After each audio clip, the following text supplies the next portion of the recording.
지난 수요일에 이어서 시편 51편 다윗이 지은 시인데요.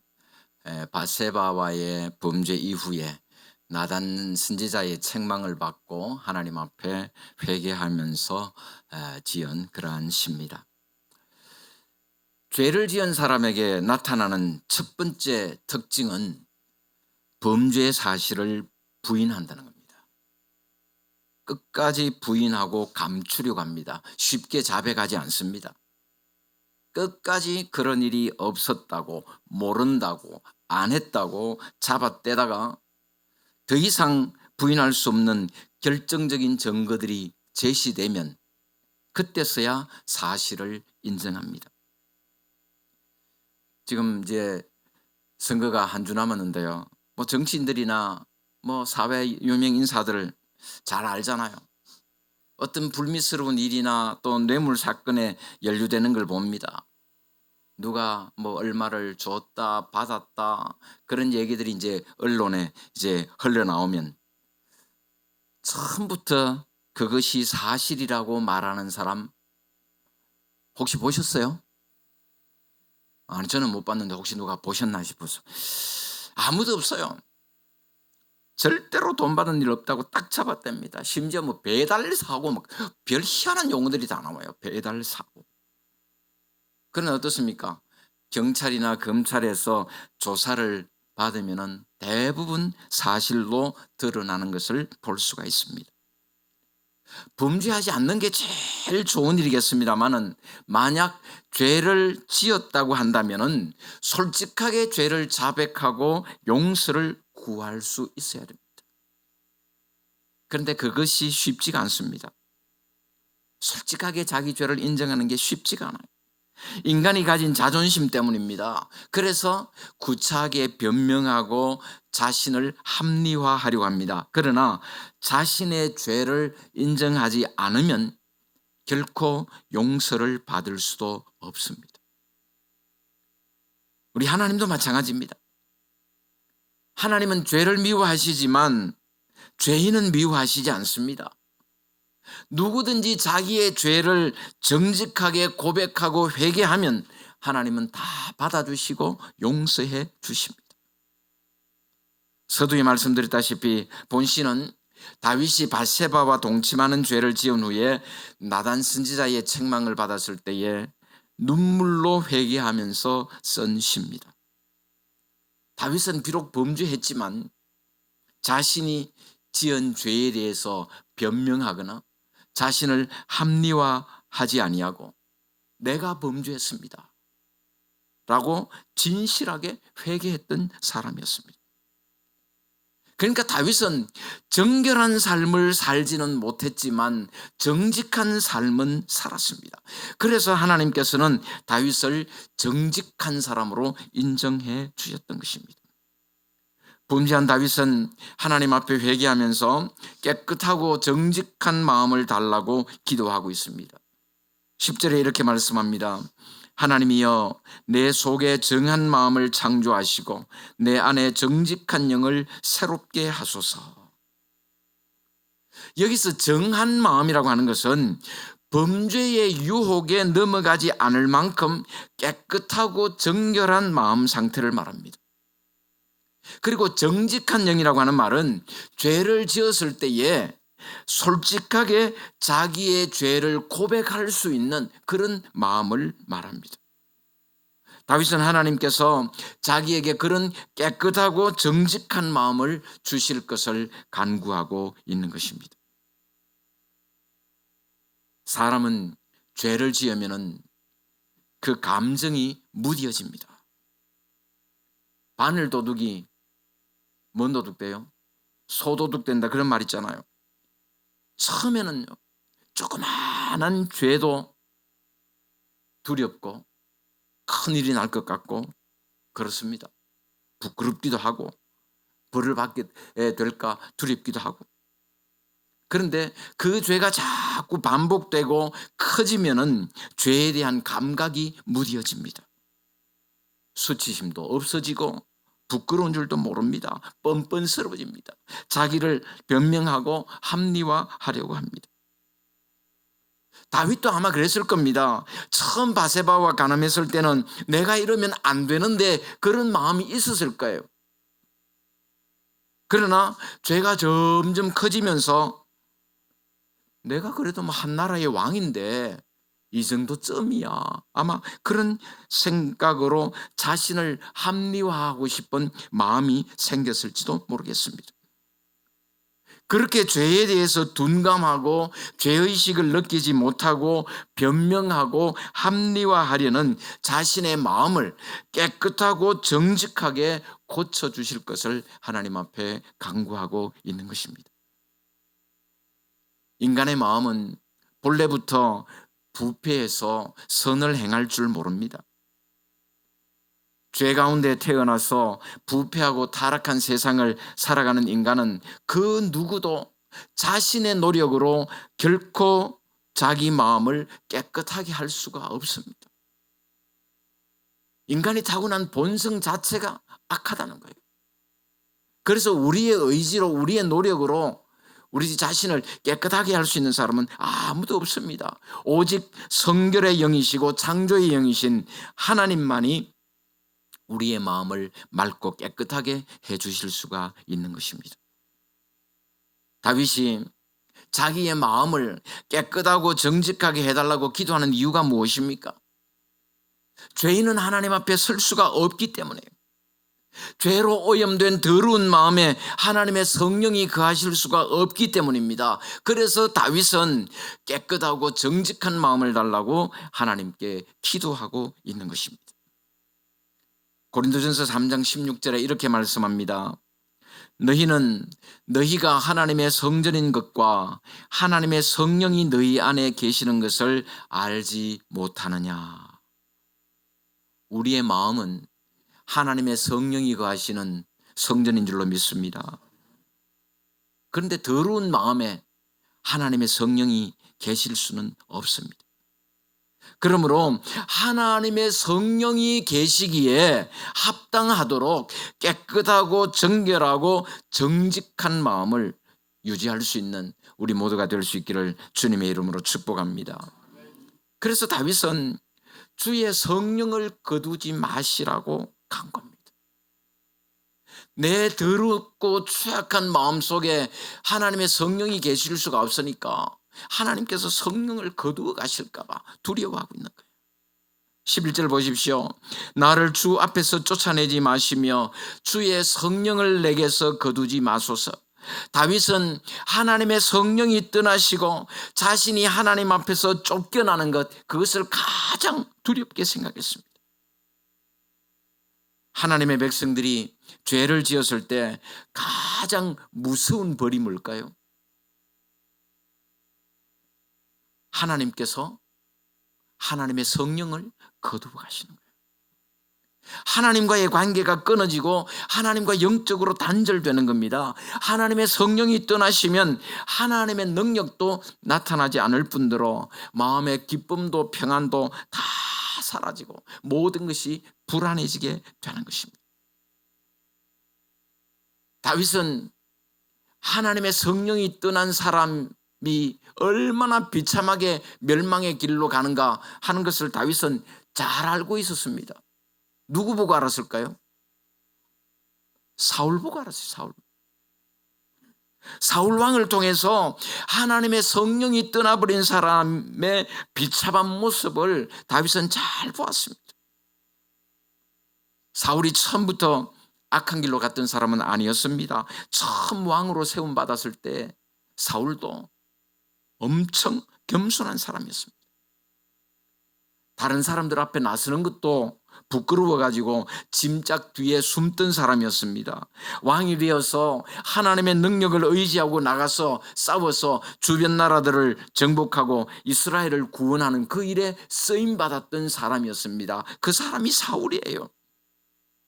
그런데 그런 사울이 교만해져서 하나님의 말씀에 불순종했을 때 하나님께서는 사울에게서 성령을 거두어 가셨습니다. 그때부터 사울은 미친 사람처럼 되었습니다. 심리적인 불안을 이기지 못해서 자주 발작 증세를 일으켰습니다. 모든 사람을 다 의심하고 죽이려고 합니다. 자기 사위였던 다윗도 죽이려고 하고 심지어 자기 아들 요나단도 죽이려고 했습니다. 그러다가 비참하게 최후를 맞이하고 말았습니다. 그렇게 하나님의 백성에게서 성령이 떠나가시면 그 인생이 얼마나 비참하게 되는가를 다윗은 너무나도 잘 알고 있었습니다. 그래서 다윗은 자기에게서 주의 성령을 거두지 마시라고, 자기를 주님 앞에서 쫓아내지 마시라고 강구하고 있는 것입니다. 사람이 세상을 살면서 누구나 다 실수하고 범죄합니다. 죄 안 짓고 사는 사람 누가 있겠습니까? 그런데 우리가 실수하고 잘못했다고 해서 당장 하나님께서 우리를 버리시거나 성령을 거두어 가시는 것은 아닙니다. 그러나 죄를 지으면 마음의 기쁨이 사라집니다. 마음의 평안이 없어집니다. 뭔가 늘 우울하고 불안해집니다. 영적으로 침체되는 그런 현상이 나타납니다. 그때가 바로 뭐 할 때일까요? 하나님 앞에 엎드릴 때라는 사실이에요. 그렇게 회개하면 하나님께서 마음의 평안과 기쁨을 회복시켜 주신 줄로 믿습니다. 12절에 이렇게 말씀합니다. 주의 구원의 즐거움을 내게 회복시켜 주시고 자원하는 심령을 주사 나를 붙드소서. 하나님의 백성들이 범죄하게 되면 가장 먼저 빼앗기는 것이 구원의 즐거움이에요. 내가 구원받은 하나님의 백성이라고 하는 그런 마음의 기쁨이 없습니다. 마음의 즐거움이 다 사라집니다. 하나님과 화목하고 하나님과 더불어 교제함으로써 얻을 수 있는 마음의 평안과 기쁨이 다 사라집니다. 아마 다윗도 그랬을 겁니다. 다윗도 범죄하기 전에는 정말 하나님과 깊이 교제하면서 하나님 안에서 구원의 즐거움을 누리면서 그렇게 살았습니다. 그런데 죄를 짓고 나니까 그런 기쁨도 다 사라지더라는 거예요. 하나님과의 관계가 깨어지더라는 겁니다. 그래서 다윗은 구원의 즐거움을 다시 회복시켜달라고 하나님 앞에 기도하고 있습니다. 그뿐만 아니라 자원하는 심령을 달라고, 자원하는 심령을 달라고 기도합니다. 마음에서부터 하나님 뜻대로 살고 싶은 욕망이 일어나게 해달라는 거예요. 죄 짓는 것을 즐기는 것이 아니라 하나님의 의를 행하며 살고 싶은 그런 마음이 일어나게 해달라는 거예요. 두려움 때문에 마지 못해서 하는 것이 아니라 자발적으로 하나님이 기뻐하시는 거룩한 삶을 살도록 해달라는 그런 기도인 것입니다. 보다 거룩한 삶을 살기 위해서, 그리고 하나님이 기뻐하시는 삶을 살기 위해서 몸부림치는 다윗의 모습을 볼 수가 있습니다. 오늘 우리에게도 그런 모습이 있기를 바랍니다. 내가 어떻게 하면 남들보다 좀 더 높은 자리에 올라가고 내가 어떻게 하면 남들보다 좀 더 많이 벌고 그런 마음이 아니라 내가 어떻게 하면 좀 더 말씀대로 살 수 있을까, 내가 어떻게 하면 좀 더 하나님 기뻐하시는 삶을 살 수 있을까, 그런 문제로 고민하고 몸부림치는 모습, 그 모습이 하나님께서 오늘 우리에게 원하는 모습인 것입니다. 그렇게 함으로써 구원의 즐거움을 회복하고 자원하는 마음으로 주님을 위해서 살아갈 수 있기를 주님의 이름으로 축복합니다. 더 나아가서 다윗은 백성들을 위해서 헌신하는 삶을 살겠다고 다짐합니다. 13절에 이렇게 말씀합니다. 그리하면 내가 범죄자에게 주의 도를 가르치리니 죄인들이 죽게 돌아오리이다. 다윗은 자기가 회개하고 또 하나님의 은혜를 회복한 그런 경험을 통해서 하고 싶은 일이 있었습니다. 여러분, 우리가 살다 보면 많은 경험을 하잖아요. 그런 경험을 하다 보면은 또 나같이 그런 경험을 하는 사람들도 있단 말이죠. 그러면은 가만히 있나요? 나한테는 경험이 있잖아요. 그 경험을 이야기하잖아요. 나도 이런 일들이 있었는데 당신도 이렇게 해봐. 지금 다윗이 원하는 것이 그겁니다. 자기가 비록 죄를 지었지만은 회개하고 하나님의 은혜를 회복한 그 경험을 통해서 자기처럼 범죄의 길로 가고 있는 사람들을 위해서 헌신하겠다는 거예요. 그들에게 주의 도를 가르쳐서 회개하고 돌아오도록 하겠다는 것입니다. 다윗은 범죄함으로 지옥의 고통을 겪었지만 회개함으로써 사죄의 은혜를 경험했습니다. 다윗은 그렇게 값비싼 대가를 치르는 경험을 통해서 깨달아 알게 된 것이 있습니다. 죄를 지으면 마음의 기쁨이 사라지고 마음의 평안이 사라지고 즐거움이 다 사라지더라는 거예요. 뼈를 깎는 것 같은 그런 고통이 있더라는 겁니다. 그러나 회개하기만 하면 하나님께서는 용서해 주시고 회복시켜 주시고 새로운 삶을 살게 해 주신다는 거예요. 그럼에도 불구하고 많은 사람들이 죄 가운데 살고 있습니다. 마음의 기쁨도 즐거움도 다 상실한 채로 고통 가운데 살고 있습니다.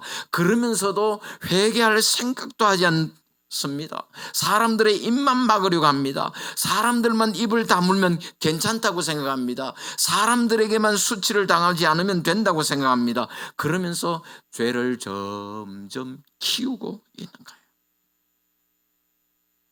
하나님 앞에 회개하기만 하면 용서받고 회복될 수 있는데 그 사실을 모르는 거예요.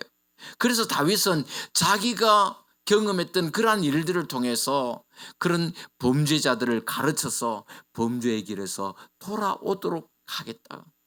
그 일을 위해서 자신을 드리겠다고 다짐하고 있는 것입니다.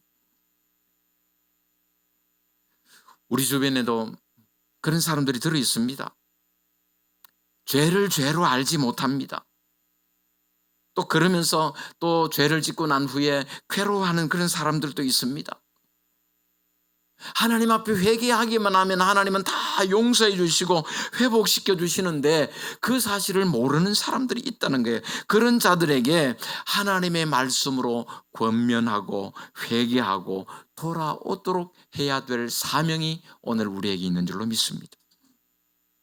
그리고 다윗은 하나님의 구원의 은혜를 찬송하며 전파하겠다고 말합니다. 14절 15절에 이렇게 말씀합니다. 하나님이여 나의 구원의 하나님이여 피 흘린 죄에서 나를 건지소서. 내 혀가 주의 의를 높이 노래하리이다. 주여 내 입술을 열어주소서. 내 입이 주를 찬송하며 전파하리이다. 이미 다윗은 하나님의 사죄의 은혜를 확신했습니다. 그럼에도 불구하고 반복해서 또 용서를 구하고 있습니다. 하나님의 용서를 의심해서가 아닙니다. 자기가 지은 죄가 얼마나 심각한 죄인지를 뼈저리게 느끼고 그만큼 고통스러워하고 있는 것입니다. 피 흘린 죄에서 건져달라고 호소합니다. 피 흘린 죄가 뭐예요? 지금 여기서 다윗이 말하는 피 흘린 죄는 자기의 죄를 감추기 위해서 누구를 죽게 만들었어요? 우리아를 죽게 만든 그 죄를 말하는 겁니다. 여러분, 진정한 회개는 자신의 죄를 구체적이고 분명하게 아는 데서부터 시작하는 거예요. 무슨 잘못을 했는지도 모르면서 두루뭉실하게 용서를 구하는 것은 진정한 의미의 회개가 아닙니다. 다윗은 자신이 지은 죄를 구체적으로 고백하고 있는 거예요. 율법에 의하면은 하나님 앞에서 피 흘린 죄는 용서받을 수 있나요, 없나요? 율법을 몰라서 잘 모릅니까? 율법에 의하면은 피 흘린 죄는 용서받을 수가 없습니다.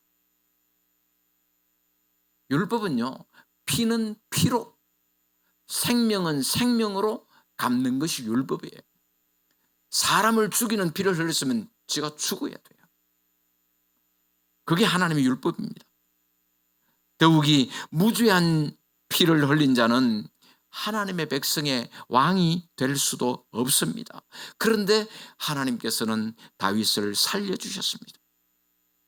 자기의 죄를 감추고 있던 다윗에게 나단 선지자를 보내셔서 다윗의 죄를 드러나게 하시고 회개하게 하시고 용서해 주셨습니다. 뿐만 아니라 다시 하나님과 하나님의 백성들을 위해서 봉사할 수 있는 기회를 주셨습니다. 다윗은 이제 범죄의 고통에서 완전히 해방되어 주님을 찬양하는 기쁨을 누리기를 소원하고 있습니다. 하나님의 은혜에 감사하며 하나님을 찬양하고 하나님의 은혜를 전파하며 살겠다고 다짐하고 있는 것입니다. 그리고 다윗은 하나님께서 원하시는 제사가 무엇인지를 말하고 있습니다. 하나님이 원하시는 제사는 뭡니까? 상한 심령이라 그랬습니다. 16절 17절에 이렇게 말씀합니다. 우리 같이 한번 보겠습니다. 주께서는 그렇지 아니하면 내가 드렸을 것이라. 주는 번제를 기뻐하지 아니하시나이다. 하나님께서 구하시는 제사는 상한 심령이라. 하나님이여 상하고 통회하는 마음을 주께서 멸시하지 아니하시리이다. 다윗 시대에는 짐승으로 제사를 드리는 시대였습니다. 짐승을 잡아서 불에 태워 올려드리는 번제를 드리고 있었습니다. 그러나 하나님은 그렇게 번제로 드리는 제사를 기뻐하지 아니하신다, 그렇게 말씀합니다. 이 말씀은 하나님이 제사를 기뻐하지 않으신다 그런 뜻이 아니라 온전하지 못한 마음으로 의식만 중요하게 생각하는 그런 형식적인 제사를 하나님은 원하시지 않는다 그런 뜻이에요. 다윗은 그것을 알고 있었습니다. 형식이 아니라 마음이 중요하다는 것을 알고 있었습니다. 하나님이 원하시는 제사는 짐승의 제사가 아니라 상한 심령이라는 것을 알고 있었습니다. 상한 심령이라고 하는 것은 자기의 죄로 인해서 아파하고 괴로워하는 마음. 그냥 소 한 마리 잡아가지고 양 한 마리 잡아가지고 하나님 앞에 제사 드리고 그러면서 난 용서받았다, 그것이 아니라 정말 상한 심령으로 자기의 죄에 대해서 아파하고 괴로워하는 마음, 그 마음을 하나님은 원하신다는 거예요. 자신의 죄 문제를 해결할 수 없는 전적으로 무능한 자임을 알고 애통해하는 겸손한 마음을 말합니다. 하나님 앞에 우리의 상한 마음을 내놓아야 고침받을 수 있는 줄로 믿습니다. 여러분 병원 가시죠? 아프면 병원 가야죠, 그죠? 요즘은 안 아파도 갑니다. 검사하러. 저도 어제 건강검진하고 왔는데 뭐 별일은 없습니다. 병원에 아프면 병원에 가서 의사한테 진찰을 받잖아요, 그죠? 그때 우리의 아픈 부분을 다 내놓아야 돼요. 그죠? 뭐 어디가 아픈지 뭐 말로 할 수 있으면 말로 하고 보여줄 수 있으면 보여주고 아무리 수치스럽고 부끄러워도 내놔야 치료를 받을 수가 있는 거예요. 영적인 부분도 마찬가지입니다. 우리의 병든 부분이 있습니다. 약한 부분이 있습니다. 가장 고통스러운 부분이 있습니다. 그것을 하나님 앞에 내놓아야 치료받고 고침받을 수가 있는 거예요. 그런데 그렇게 하지 못하는 이유가 뭡니까? 사람들이 나를 어떻게 볼까? 사람들이 뭐라 말할까? 사람들을 의식하기 때문에 우리의 상한 심령을 내어놓지 못하는 거예요. 그러나 하나님은 그 어떤 재물보다도 우리의 상한 심령을 더 사랑하시는 줄로 믿습니다. 하나님은 우리의 상한 심령을 외면하지 않으십니다. 상한 심령으로 자신의 죄를 하나님 앞에 통회하고 자복함으로 사죄의 은혜를 경험할 수 있기를 주님의 이름으로 축복합니다. 그리고 마지막으로 다윗은 이스라엘 백성을 위해서 간구하고 있습니다. 18절 19절 같이 보겠습니다. 주의 은택으로 시온의 선을 행하시고 예루살렘 성을 쌓으소서. 그때에 주께서 의로운 제사와 번제와 온전한 번제를 기뻐하시리니 그때에 그들이 수소를 주의 제단에 드리리이다. 시온의 선을 행하시고 예루살렘 성을 쌓으소서. 여기서 시온이나 예루살렘이라고 하는 말은 하나님의 백성 이스라엘을 뜻하는 말입니다. 다윗은 자신의 범죄로 말미암아 이스라엘 백성에게 하나님의 징벌이 내리게 될까 그거 염려하고 있는 거예요. 그래서 이스라엘 백성에게 하나님의 은혜가 내려지고 하나님의 도성이 견고해질 수 있도록 기도하고 있는 것입니다. 그런 후에 하나님께서 기뻐하시는 의로운 제사와 온전한 번제를 드릴 것을 약속합니다. 하나님께서 하나님의 백성에게 은혜를 베풀어 주심으로 그들이 하나님 앞에 온전한 제사를 드리게 된다는 말씀이에요. 온전한 제사를 드릴 수 있는 그 자체가 하나님의 은혜다. 우리가 하나님 앞에 기쁨으로 감사함으로 온전한 예배를 드릴 수 있는 그 자체가 하나님의 은혜라는 사실입니다. 온전하다 하는 말은 빠진 부분이나 결함이 없는 상태를 말합니다. 그런 온전한 제사를 드리겠다고 다짐하고 있습니다. 제물만 온전한 것이 아니라 제사를 드리는 그 사람의 마음까지도 온전하게 드려지기를 소원하는 것입니다. 구약시대에 드렸던 제사 중에는 제사들 엄청 많잖아요. 그죠? 우리가 구약성경 보면 제사 엄청 많은데 어떤 제사가 있냐면은 제사장을 위해서 드리는 제사도 있고요. 또 족장을 위해서 드리는 제사도 있고 또 일반 평민들을 위해서 드리는 제사도 있었습니다. 그런데 그 대상에 따라서 제물도 달랐어요. 오늘 말씀 보니까 수소를 주의 제단에 드린다. 이 말은 수소는 언제 드리냐 하면은 온 회중을 위한 제사. 그러니까 이스라엘 전체 이스라엘 공동체를 위한 제사를 드릴 때 수소를 잡아서 드렸습니다.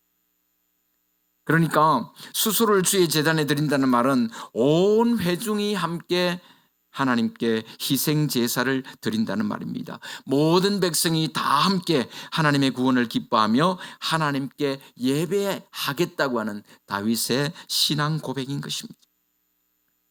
사죄의 기쁨은 하나님을 향한 감사와 찬양과 경배로 나타나야 됩니다. 우리에게도 용서받은 기쁨이 있습니다. 구원의 감격이 있습니다. 그러므로 하나님의 은혜에 감사하고 하나님을 찬양하고 경배하는 삶을 살아야 되는 줄로 믿습니다. 사랑하는 성도 여러분, 우리 하나님의 백성들이 죄를 지었을 때 가장 무서운 벌이 뭐라고 했죠? 네? 하나님의 성령을 거두어 가시는 거예요. 하나님과의 관계가 단절되는 거예요. 쉽게 말하면은 우리가 집에 아이들 키울 때 아이들 애 먹이면 야단도 치고 주 패기도 하고 요즘은 뭐 아들도 잘못 패면은 그냥 저거 부모도 싫고 하니까 그렇잖아요, 그죠? 뭐 야단도 치고 막 하지만은 그래도 막 어쩝니까? 뭐 야단 맞아도 그냥 막 패라면 네 새끼 죽 내 새끼 죽나 막 그러고 있어야지. 뭐 쫓겨나면은 끝나는 거예요, 그죠? 맞잖아요. 넌 더 이상 내 자식 아니야, 나가 하고 뭐 쫓겨나면 끝이에요. 우리 하나님 앞에서도 마찬가지예요. 우리가 살다 보면은 뭐 죄도 짓고 실수도 하고 넘어지기도 하고 그래서 흔히 하는 말로 막 매도 맞고 두드려 맞기도 하고 막 그러다가 뭐 사고도 나고 병도 걸고 뭐 별의별 일이 다 생기지만은 그래도 그게 행복한 거고 감사한 것이지. 하나님 성령을 거두어 가시고 넌 이제 내 백성 아니야. 하나님과의 관계를 끊어버리면 그걸로 끝나는 겁니다. 하나님의 성령이 떠나가시면 마음의 기쁨도 평안도 구원의 즐거움도 다 사라집니다. 다윗이 그것을 경험했습니다. 그래서 다윗은 범죄함으로 잃어버린 마음의 기쁨과 구원의 즐거움을 회복시켜달라고 하나님께 부르짖고 있는 것입니다. 자기의 마음을 깨끗하고 정직하게 해달라고. 죄인은 하나님 앞에 설 수 없기 때문에 죄로 오염된 더러운 마음 가지고 하나님 앞에 갈 수 없고 그 더러운 마음에 하나님의 성령이 거하실 수가 없기 때문입니다. 우리 하나님이 원하시는 것은 상한 심령이라고 했습니다. 하나님은 우리의 상한 심령을 외면하지 않으십니다. 하나님은 그 어떤 희생 제물보다 우리의 상한 심령을 더 사랑하십니다. 우리의 죄에 대해서 가슴 아파하고 애통하는 그런 상한 심령으로 자기의 죄를 통회하며 하나님 앞에 자복하면 하나님께서 사죄의 은혜를 베풀어 주시는 것입니다. 죄 안 짓고 살면 얼마나 좋겠습니까? 그러나 연약한 인간이기 때문에 실수하고 범죄하고 넘어집니다. 그러나 그럴 때마다 하나님 앞에 정직하게 우리의 죄를 고백하고 회개함으로써 용서받고 회복되고 치유해 주시는 그런 놀라운 하나님의 은혜를 경험하면서 살아갈 수 있는 우리의 삶이 될 수 있기를 주님의 이름으로 축원합니다.